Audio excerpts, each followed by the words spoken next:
right. Welcome everyone to ActiveProspect's first education perspective webinar, Engage, Nurture, Enroll, a Smarter School Funnel. We're excited to have you with us. I'm Andrew Bailey, a content strategist here at ActiveProspect, and I'll be moderating this webinar for you today.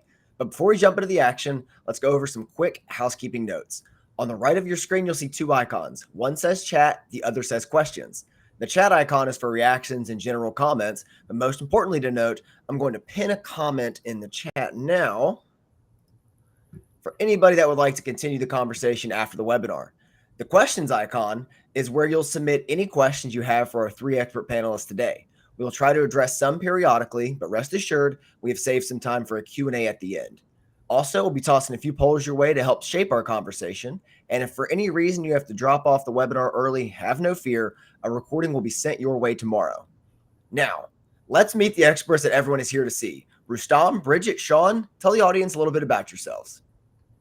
Hey guys, I'm Shawn. I work here at ActiveProspect, and I am the education vertical leader here.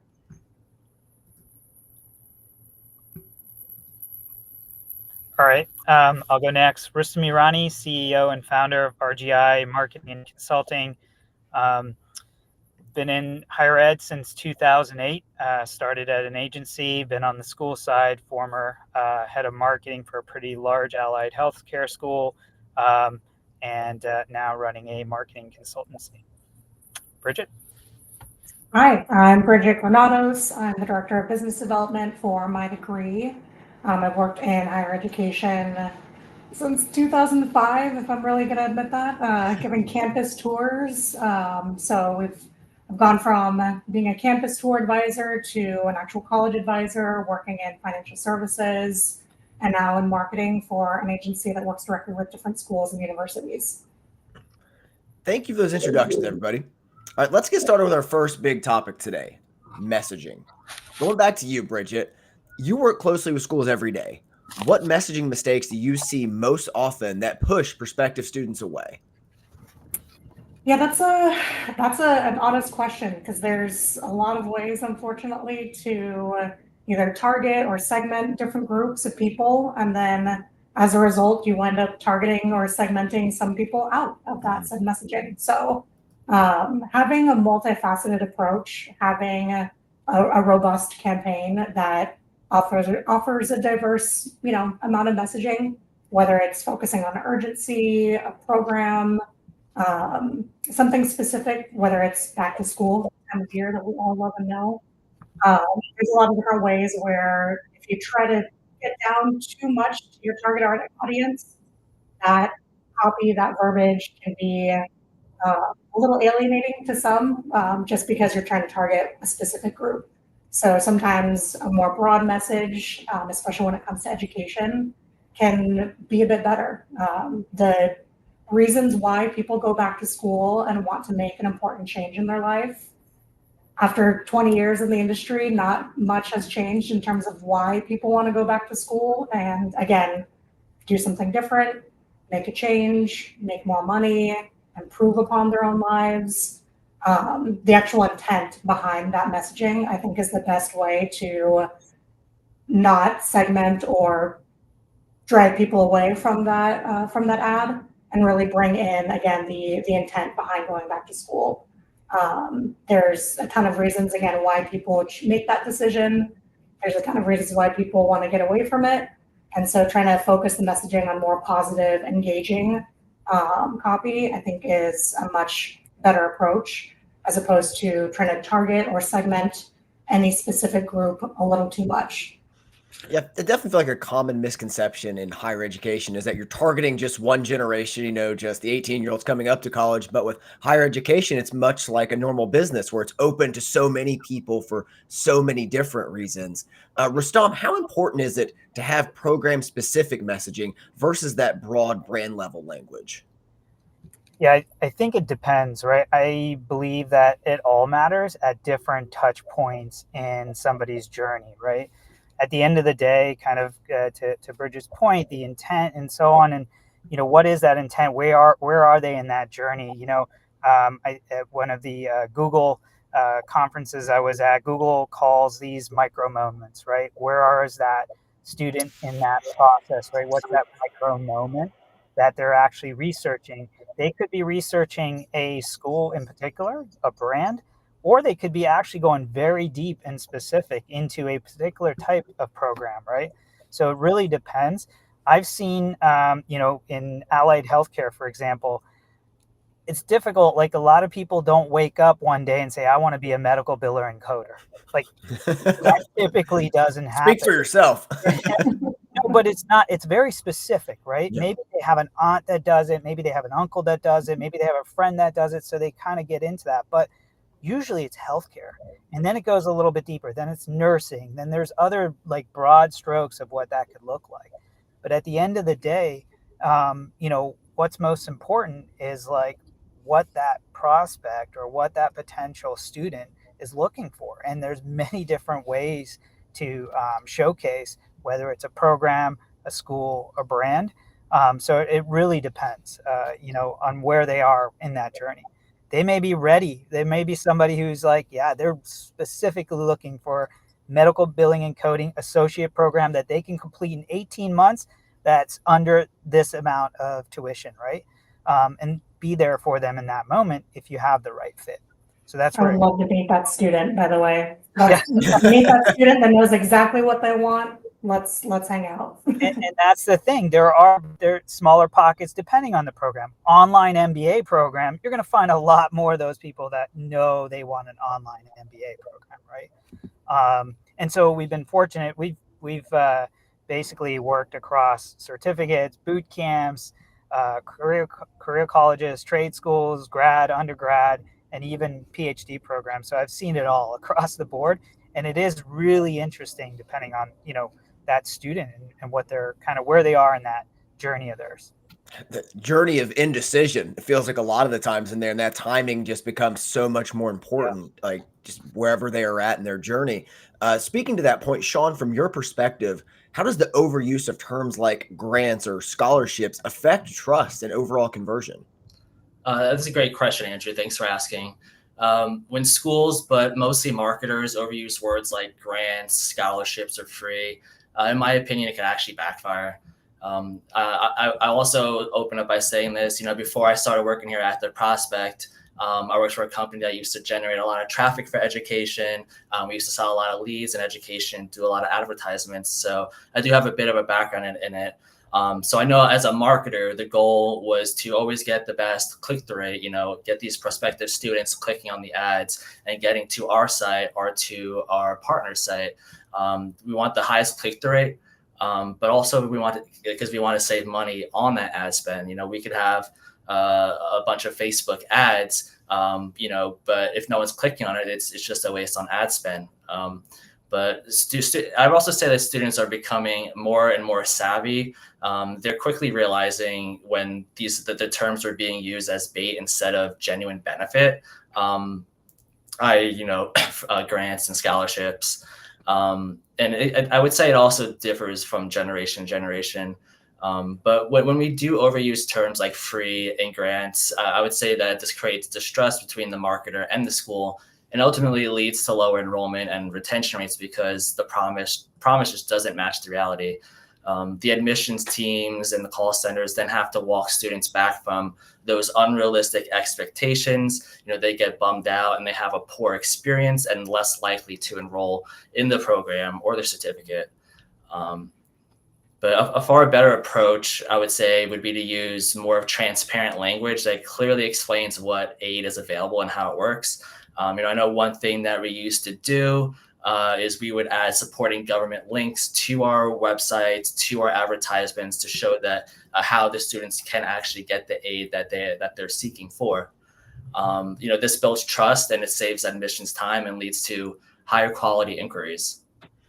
There's such a fine line you have to kind of tread here of trust and distrust, and pushing one way or the other could really be the ultimate difference.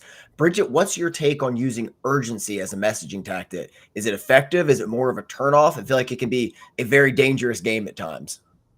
Sure. Making an urgent promise is not a fair practice, but trying to engage students when they're in that moment of urgency or in that stage of learning and wanting to do more research or make an actual decision upon school, capitalizing on that sense of urgency, I think, is perfect. But trying to maybe set up a sense of, well, you can only enroll in school right now, or admissions deadlines are coming up. That's, it's unfair, since every school not only operates differently, but if you're familiar with financial aid, and I'm sure many on the call are, financial aid is something that you can apply for at any time of year. It's constantly available, it's constantly accessible. And I think that access to information, to financial aid resources is just as important as also, capitalizing on that urgency when someone's in that stage in their personal funnel, and getting closer to wanting to make that decision. So urgent messaging or urgent copy, that kind of includes more realistic deadlines, as opposed to just saying, oh, something is closing up quickly, and being a bit more vague about it. Yeah. It's misleading, unfortunately. And to kind of, recap a little bit of what Shawn was saying too, it just snowballs that distrust. And it goes obviously from the prospective student or from the marketing agency to the prospective student to the university and all the way back. And unfortunately, you just don't want to create an experience where someone's not enrolling and finishing school. The goal is genuinely to actually help people enroll and graduate. I think, for marketers such as Rustam and I, we don't want to just get people in school. We would like them to graduate and move on, since of course that performance reflects better on us, but ultimately it's people becoming better versions of themselves and, creating a more competitive environment for us all. So it can lead to distrust when you're talking about urgent messaging in a vague way.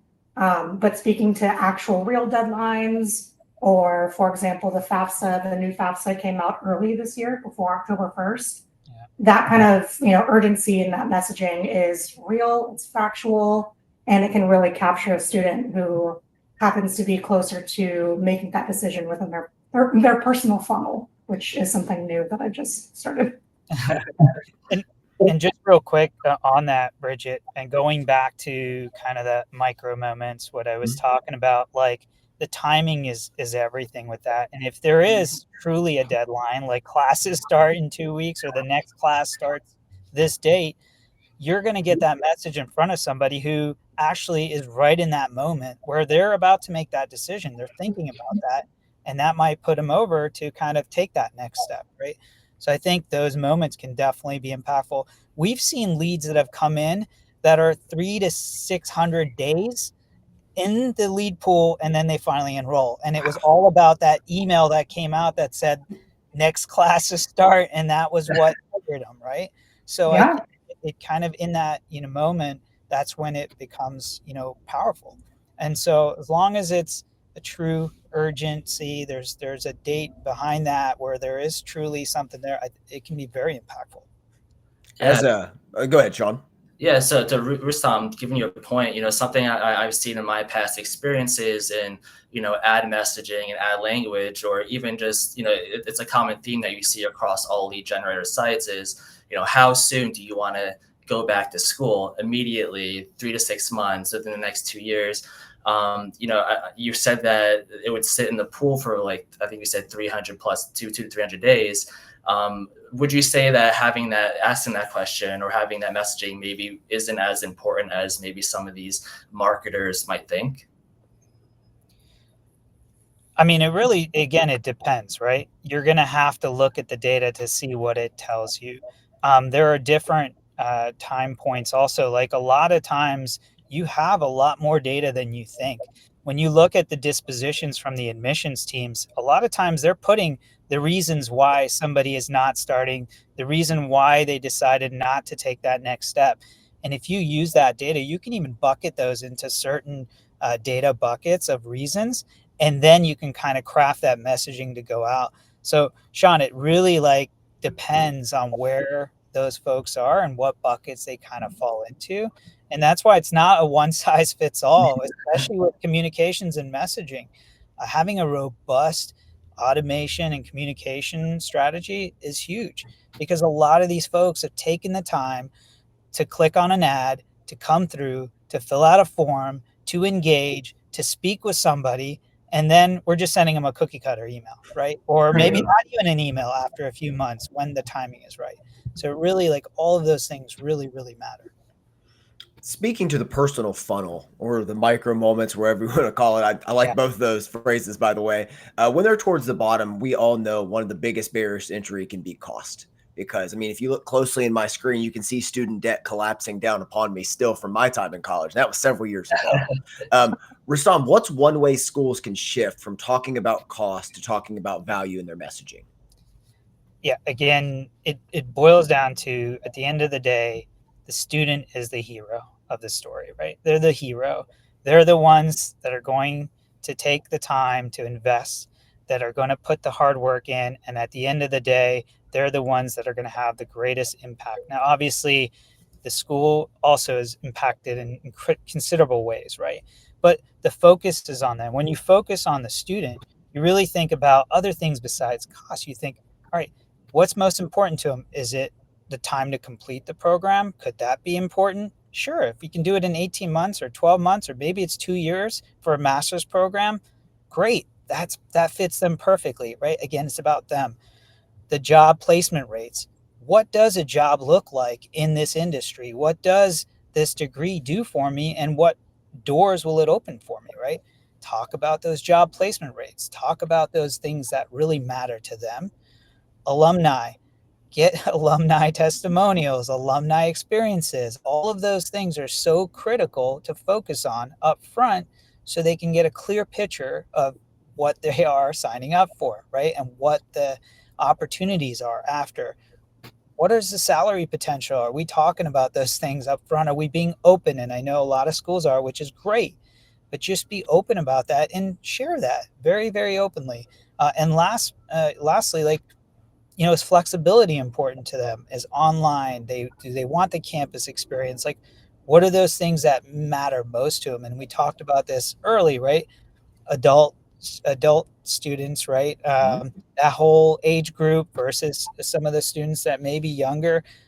Really speaking to that entire sector, because it's a pretty big swath of students that are going back to school, especially when it's online.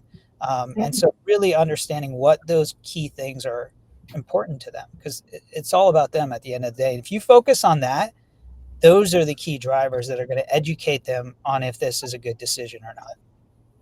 I love that you said that the student is the hero, because I like that too. You're absolutely right. And I can remember a good old 15 years ago telling students over the phone that, not everybody wants to go back to school. It's a very, not only a humbling thing to state, but there's work in that decision. It's not like, oh, I want to buy a car. No, wanting to go back to school, that's a whole investment, as you said, in yourself and your future. It's a decision that you've already made in the back of your head. I want to go back to school. I want this for myself. Where to go next? That's where we come in. We're just trying to help them, align with what they want. But absolutely focusing on why. Why do you want to go back to school? For what purpose does it matter to you?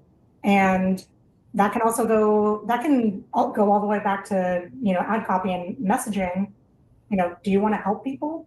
I remember, again, 15 years ago, that was probably the most common phrase that people would say, well, why do you want to go back to school? I just really want to help people.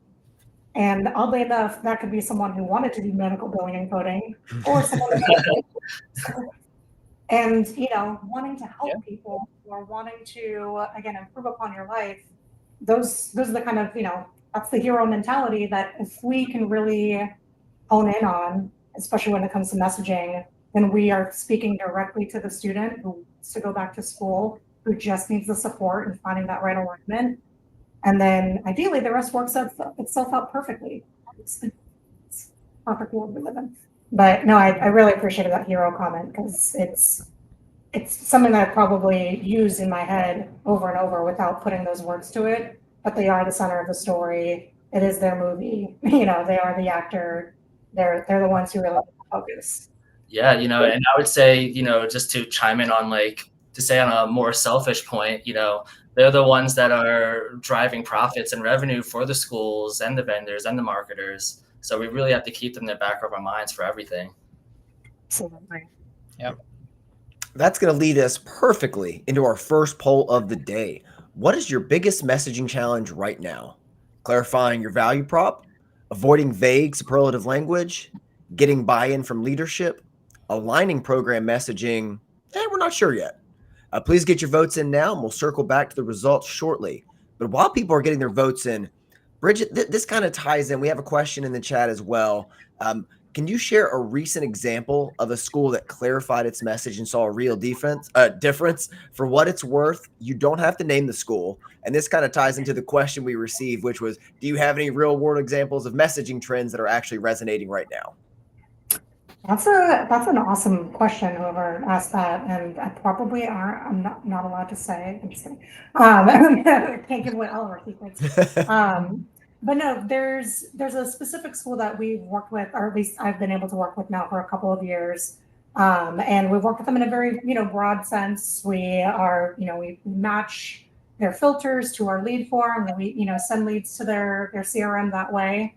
But when you can work more closely and more directly with any of your partners and get branded messaging, that I think can really make a huge difference. Every school, of course, has their own branding, has their own messaging, and when you can align with them directly on that and be an echo of their messaging, you're really just again gaining that additional buy-in, not only from the user but your direct partner as well. Because again, you're actually putting forth their messaging, their brand. So when you can align a bit better when it comes to specific school direct branding, awesome. I know not every school wants that. There's a lot of compliance, of course, that is involved. And you have to be straightforward and transparent in how you deliver things, and of course, collect your data. But with that, of course, all in mind, aligning with brand messaging specific to a school is, I think, the greatest way to not only kind of echo and just magnify who the school is and how you're connected, and just continue to build that trust. Yeah, and I would just add a perfect example here that we worked on with a school in Florida, the nursing program, and of course they had state-of-the-art equipment, they had top-notch instructors, right? They had the best curriculum around, like all these superlatives that you typically will see in messaging. But what they led with was their NCLEX pass rates, which were incredible. It was a top in the state, right? Basically top tier NCLEX pass rates. That was the core messaging that they ran with. They didn't focus on all of those other things, right? The state-of-the-art equipment, the best nursing instructors, any of that stuff. They focused that, hey, you go to school here and you have a really good shot of doing well on the NCLEX because we prep you, we prepare you, we get you ready. It was very simple. The messaging was simple, but it worked. It was very effective to the point where it was front and center on their website, right? So I think that might be an example of where that type of message is just so powerful. I love that, because you're speaking to those goals again. The putting the student in the position of being a hero, and then telling them what the end of the story is, or can be. I love that. It's so intricate because you have to sell that delayed gratification. So you got to make sure they see the end point as well as the beginning, which can be difficult. Circling back to the poll results, Blair, if you'd push those on the screen for us. Wow, overwhelming. The biggest messaging challenge right now is clarifying our value prop. Shawn, based on those results, what's one thing schools and vendors could do today to start improving their messaging, to start being able to clarify that value proposition?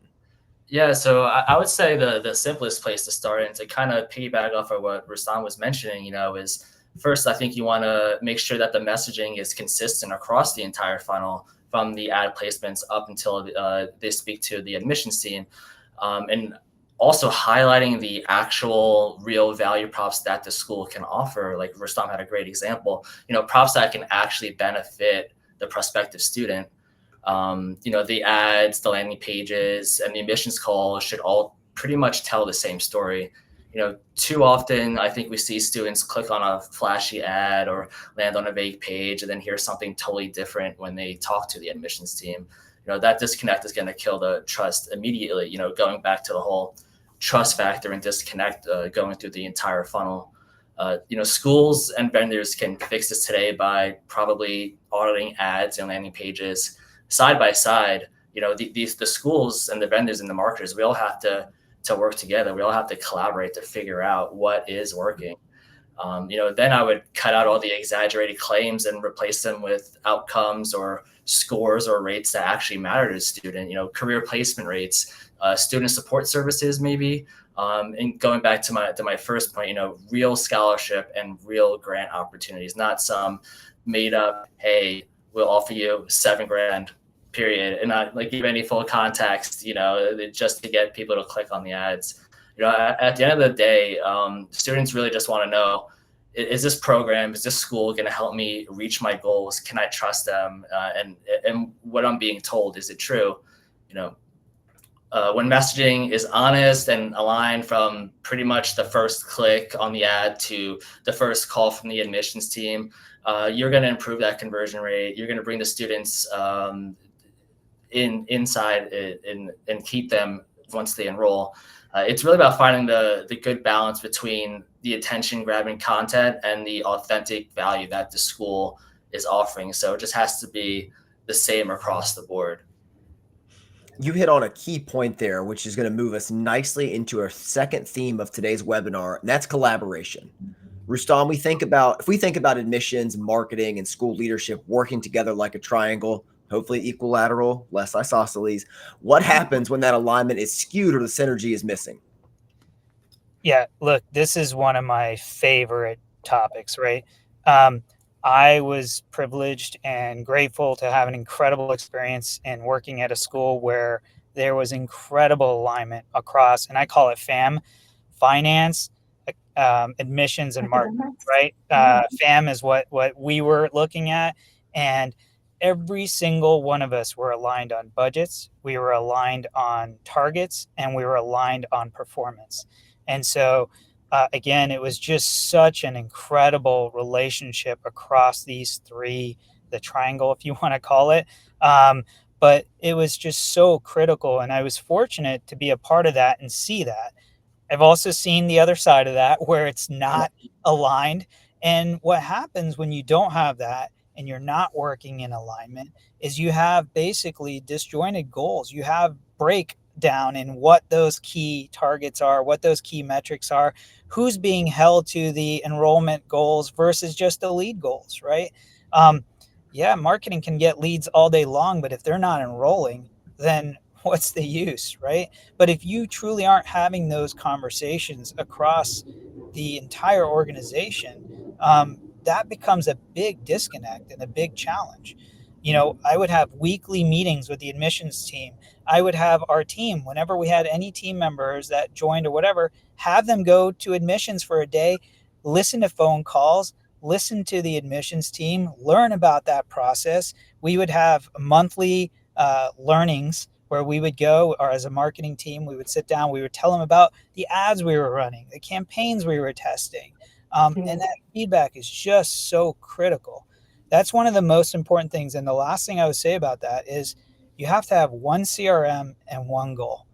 So everybody's got to be aligned on that. You can't be looking at different systems and, to try to create some sort of organizational focus. It's not going to happen. That alignment is just so critical. And finance needs to be involved in that as well. That's the third pillar. Now that's leadership as well. But finance is so critical because if they know what's going on across the two key teams that are driving revenue, that are driving students, that are driving growth of the school, then they're aligned. They're happy. They know what's happening. Even if there are challenges, that's okay. They're aware of it. So I just think it's just one of the most important topics, and I see that as one of the biggest opportunities, honestly, in a lot of institutions, is to formulate a real strong partnership there. One of the issues I think I can easily envision is with, I love the fam analogy, by the way. That was very, very slick, is silos. So, Bridget, what are a few signs of a school or a member of the fam being siloed, and what's the first step to breaking down those barriers? Member of the fam. I'm such a fan, and I'm Gonna use that absolutely in just so many different walks of life now. right. Like As a trademark, by the way, I'm just letting I'll send you a check. I collect royalties. I love to hear that you've had an experience, Rustam, with a fam that has such synergy. I've been at a few schools in the past where that was not the case, and now on the agency side, like you said, Andrew, you can actually see it from a distance. I'm 20 steps back. When it comes to just the agency and the university, having that relationship and making sure that doesn't get siloed as well. The clearest communication, open communication, as well as transparent data.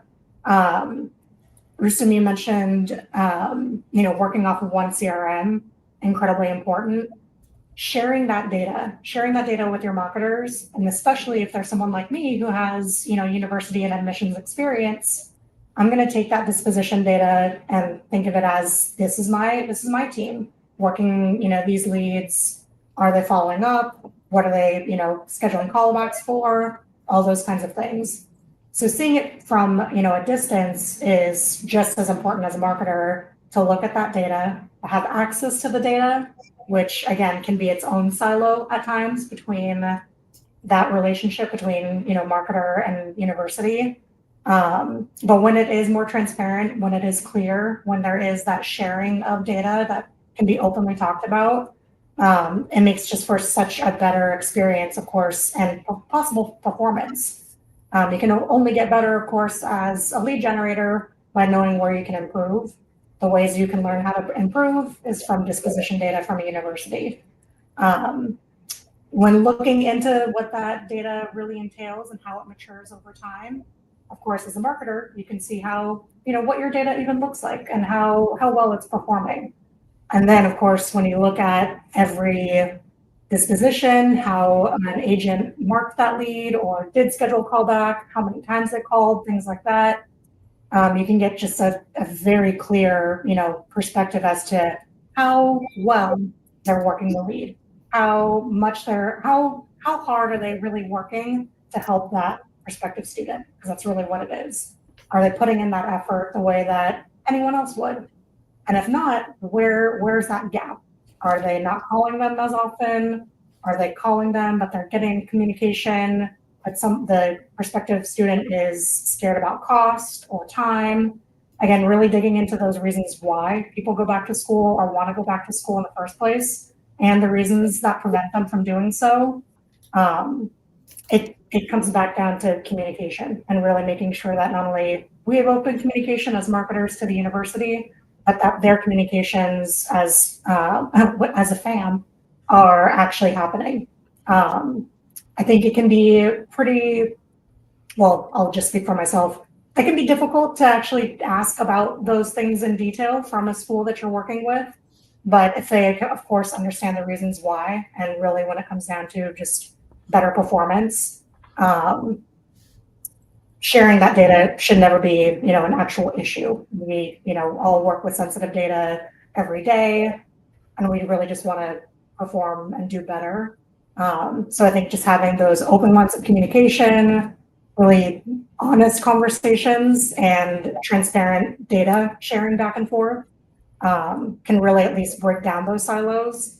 But it's unfortunately easy to see when it comes to, we're having a dip in performance.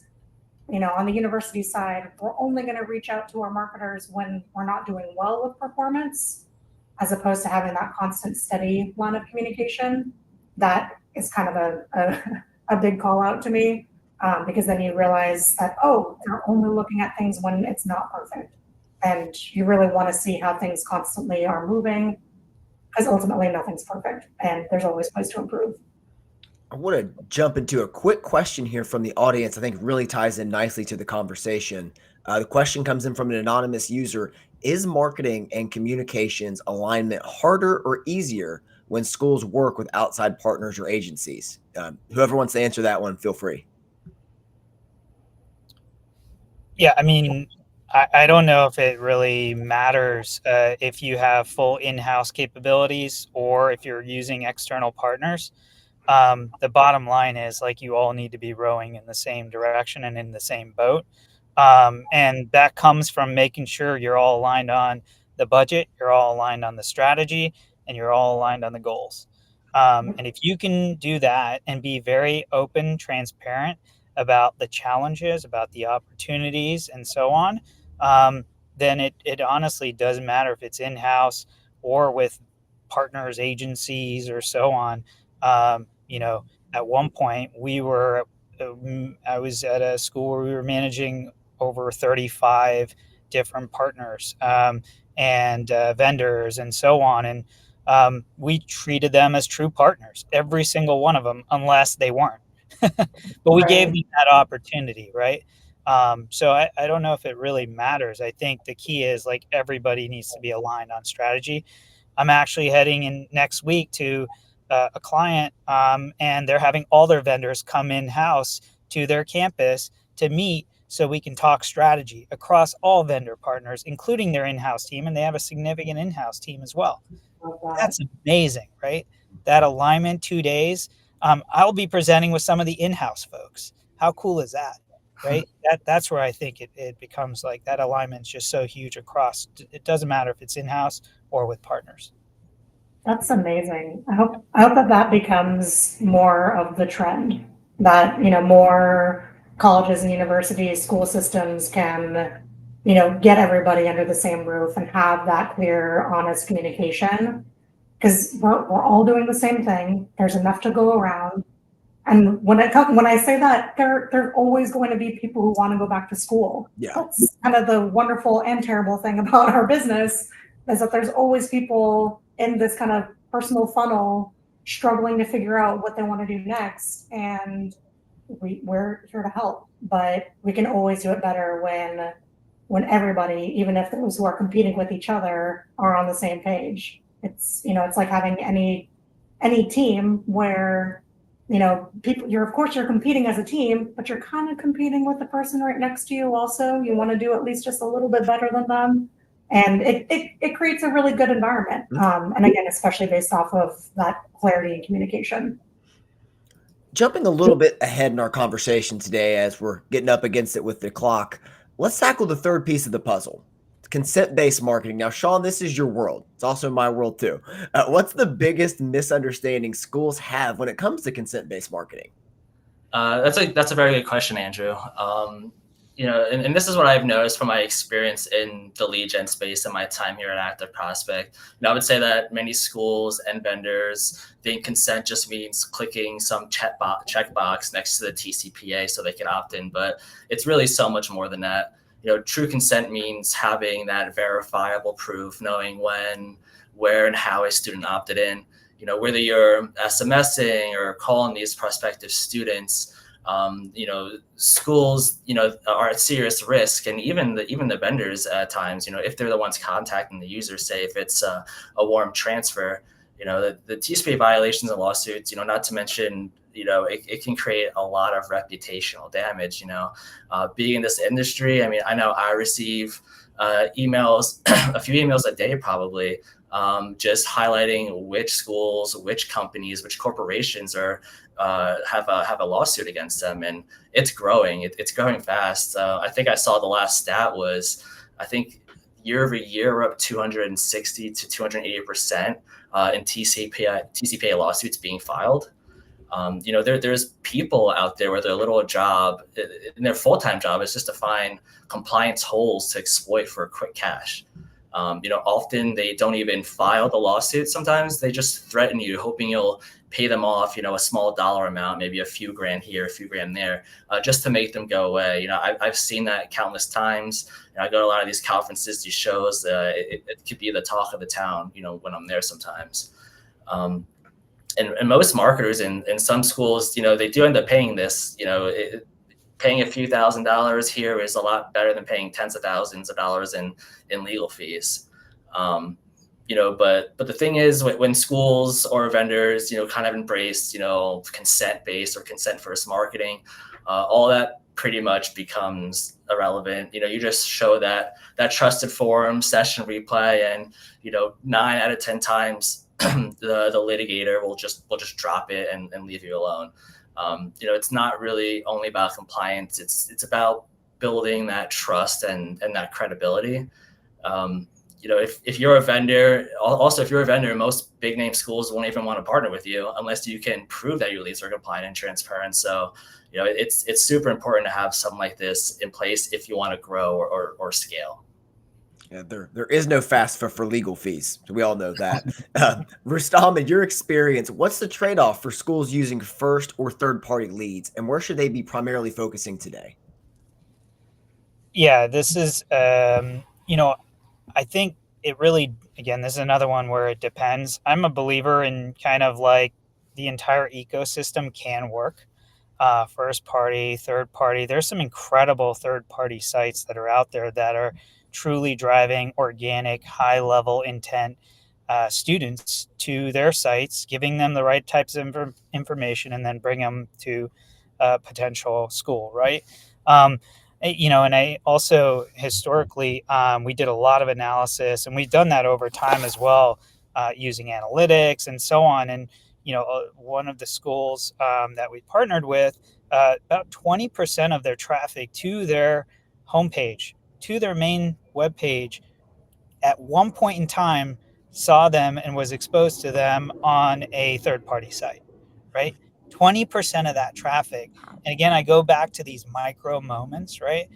There's all these, and I think we've all heard in the marketing world, right? You need 7 touch points before the person really starts to build brand awareness to your brand. Now it's like 10 to 12 is what I'm hearing now, because of all the noise that's out there.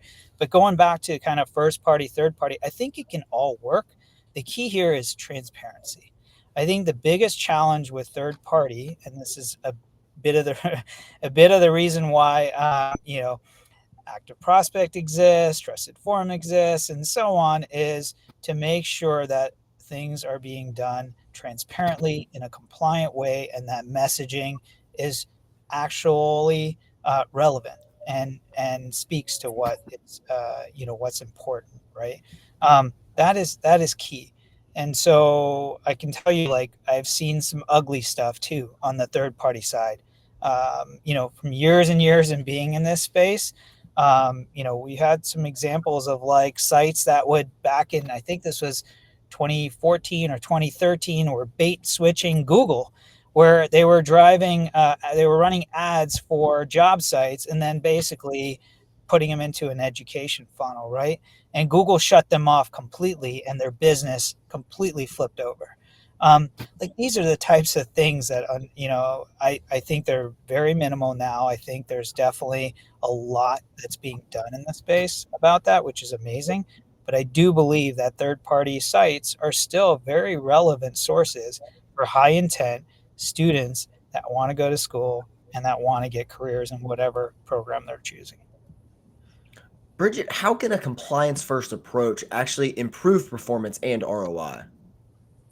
Oh, good question. Especially because I again think back to the times as a university advisor, and I would lean into cost and how hard it is to get back into school. Ultimately, when you're hyping up the prospective student, the hero, if you will, because this is an investment in yourself. It is obviously time and money and work that you have to put in to get the end goal, which again, of course, is that degree or certification. And when you really lean into what aspects are compliant and how difficult it can be to become a student, stay a student, that have that reward at the end of becoming a graduate, I think that it's just the better approach.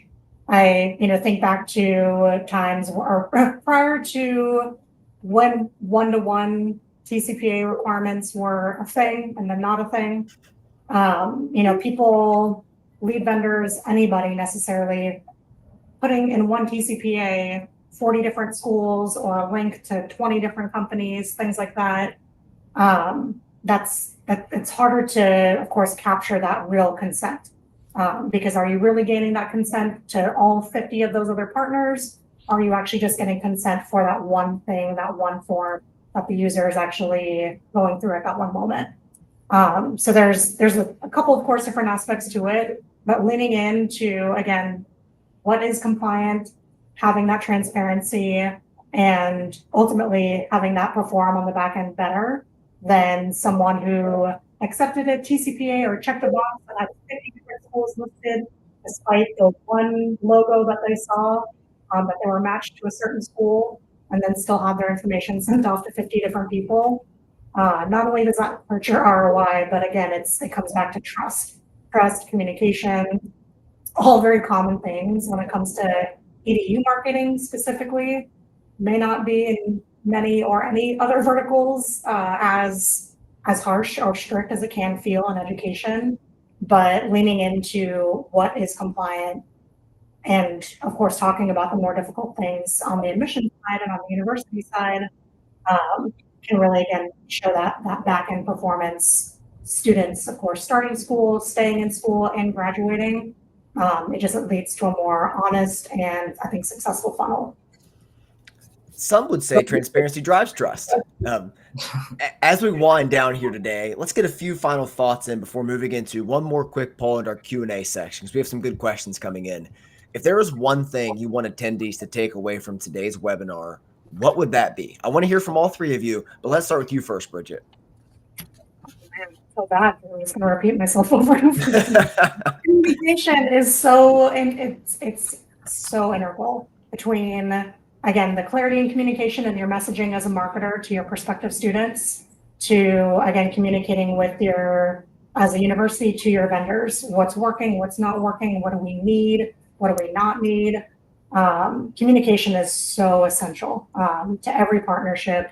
And when you treat each partnership like a real relationship that matters to you, then having that clear communication isn't difficult. It's not something that you want to avoid because you're actually investing yourself into that relationship. So communication, being clear and honest and transparent, especially in, again, marketing, you want to capitalize as much as you can, but you want to do so in a transparent and clear way, because you can't be successful ultimately as a business or to represent yourself to a university that wants to invest in you. So yeah, long story even longer, communication. Yeah, and I love that, Bridget. That's definitely huge, and that kind of goes a little bit what I was thinking. I mean, obviously, alignment with goals is number one. You've got to have goals aligned across your partners, internally, across the fam. There it is. You've got to have like that true alignment. Even your partners, like, make sure you're talking about those goals, and if it's not working, be open about that. And then to my next point, transparency, right? That's just so key. Because it's very important to make sure, like, if you're not seeing things, if the performance isn't there, if things are not working, like, you've got to open that up. You've got to be able to communicate that, to Bridget's point, across internally as well as externally with all of your partners. So I think those are like the keys, like making sure that like everybody is aligned on those goals. And for me, I would say there's really 2 points. One, I would say that compliance, it's not really just about avoiding risk. You could also use that, to create the freedom to grow and to scale. And the other would be, technology. In my opinion, I firmly believe that the lack of tech can really hold the schools or vendors back and their ability to grow. I'd also say that you can be one of the best schools or vendors, offer the best programs, show reports that, students are graduating, they're getting great salaries once they get that diploma or their MBA or whatever. But if you don't have that technology, you're just hurting yourself. And, I think to a certain extent, you're only as good as your technology. And tech lets you should always look at possible ways to, get new tech. If you have technology, don't keep it for 5-10 years. Always look into new technology, because technology is advancing so fast, and it's only going to grow faster and faster, especially with this AI boom that's happening along. So I'd say look into your lead management systems, look into the ways you're managing your social platforms, and of course always have trusted form on your page. All right, before we get into our questions, it's time for one more quick poll. What is your next step after this webinar? Audit lead vendors, review consent flows, add verification tech, to Shawn's point just now, talk to your legal compliance teams? Or are you still not sure yet? If you're still not sure, again, I highly encourage you to click the link pinned at the top of the chat now. Now, on to a quick few questions here right before we wrap things up. Now I want to get started with this one from David Bell. What advice would you give to someone who has just started in the marketing field, specifically social media marketing? That's a tough question. I'm not sure Shawn may have something better than me just rambling, but but social media marketing is tough. It's a world that's constantly changing. It's like, advertising on Google. There's something new every, 20 days that can adjust how people are looking or even having access, or how impressionable your ads can be. Thankfully, I'm not our social media marketing manager, because I know how tough it is to not only balance the creative aspect, but also just manage ads altogether. Because again, there's so many different aspects to it. If you're not already working, with an agency and you're really trying to do everything on your own, continue to ask questions, ask for advice, lean on support. There are a ton of people, of course, in this industry, us all included, who've been here for 100 years. And even if we're providing outdated advice, it's something that you can always look back into and ask other people for. So don't know if that helped at all, but that would be my suggestion. No, and to go along with that, I would say always just, like you said, ask questions and just want to learn. Try learning as much as you can, because you got to think about it. You're going up, you're not the only one, adding these meta ads or TikTok ads. You're competing against so many other schools and vendors. What's going to make you stand out? How are you guys going to get the higher enrollment rates, the higher retention rates? So just continue to learn. And to piggyback off of what I was saying before, make sure you have the right technology in place, so you can make everything efficient. So you don't have to worry about that, and you can worry about the growth and the scale. Yeah, be persistent. That's probably another thing, because you're going to fail a lot. Sorry. It's not easy. Yeah. And the thing I would add is, yeah, that's so true. Thing I would add is get your hands dirty. Get in there. You've got a TikTok account, probably Instagram account. I mean, start playing with that. Start doing things. There's so many different platforms where you can test stuff yourself, build campaigns. And so you just got to get your hands dirty. And then if you're not working yet, do a free internship for a few weeks or whatever you need to get in there and get that experience. That's critical. But there's just so many opportunities now to do things. It's just amazing. And you see these kids who are in their teens, 6 figures a month in social media. But what they're doing, they're hustling. They're putting in the effort, the work. They're testing things out. They're selling products on TikTok. It's pretty amazing. But there's just so many opportunities to just get your hands dirty. Yeah, someone that works in social media, but unfortunately does not make 6 figures a month. Just have that consistency. Like Bridget really hit it with that persistence. Don't be afraid to fail. There's so many ways to fail, but there's also so many ways to succeed. And you just have to find your way to do it and then be consistent from there and keep that alignment in the triangle and with the fam. And I think you're going to find success. We have time for one more quick question here, also from an anonymous user. Any suggestions on making connections directly with these brands or schools? Ooh, Well, if you have some, then send them my way. I'm just kidding. But I mean, putting yourself out there in all the ways, like this, for example, every opportunity that you have to put yourself in front of someone new, make a new relationship, learn more about whether it's a new school, a new school system, and also stay up to date with policy and research. I'm sure that sounds very nerdy and boring to some people, but I've I've loved being in the EDU space because I've kept up with it, making little comments like, oh, the FAFSA is available October 1st. I didn't even have to think about that. That was just already in my brain because I've lived in EDU for so long.